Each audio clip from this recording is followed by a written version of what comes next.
Welcome forward to day 22 of our reflections on St. Joseph. If I was to ask you what is love, what are the qualities of love, what would you say first? An interesting thought.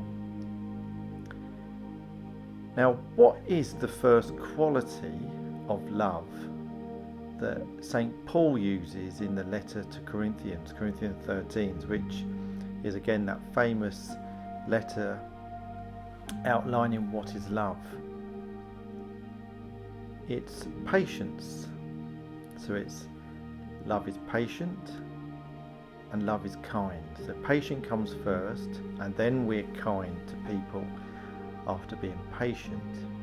And today's theme, again following the litany to St. Joseph, is mirror of patience.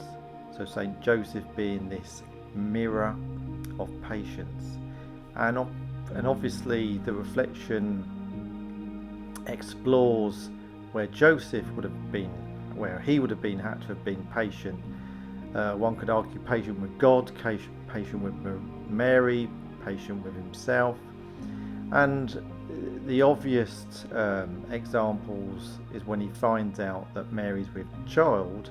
He has to be patient, waiting for God's response when he's pondering this, and we know that comes later on in a dream.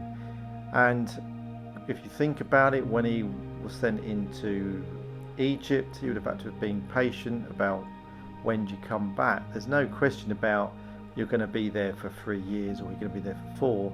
Actually, he didn't know. He had to wait yet again for God's word, another message, and so he'd had to have been incredibly patient.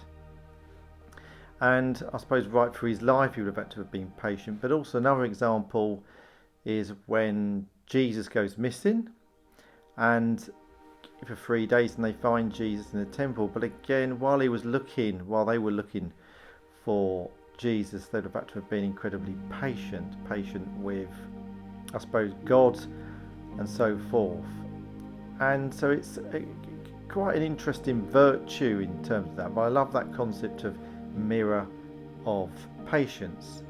So because it's a virtue, we've talked about that previously, in order to grow in patience, what you have to do? Well, one, you have to test it out. It's going to be tested. Your patience is going to be tested. And actually, how good are we at being patient with people?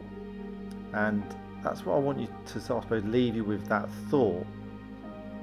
Actually, how patient are we? It's the first quality of love that's mentioned in that letter to the Corinthians, being patient. And yet we probably don't really think about such a small thing can be so powerful. And being patient actually with people for a variety of ways, but the most simplest is just to listen to them. And if you're actively listening, not just being passive, just waiting for them to finish and then you get your bit in, if you really are listening, actively listening, and you're really being patient, then that is loving them. And also, if you're being patient with people, whether it's about them learning a new thing, or actually you've just been patient, they're just letting off, sort of all their worries, anxieties, and you're just listening. And if you're really actively listening, you will also be showing them mercy. It's an act of mercy to do that. So being patient and mercy go hand in hand. And that's something I'd like you to think about today. So the challenge is, how can I increase my patience? And try to be more aware of when you are impatient with people.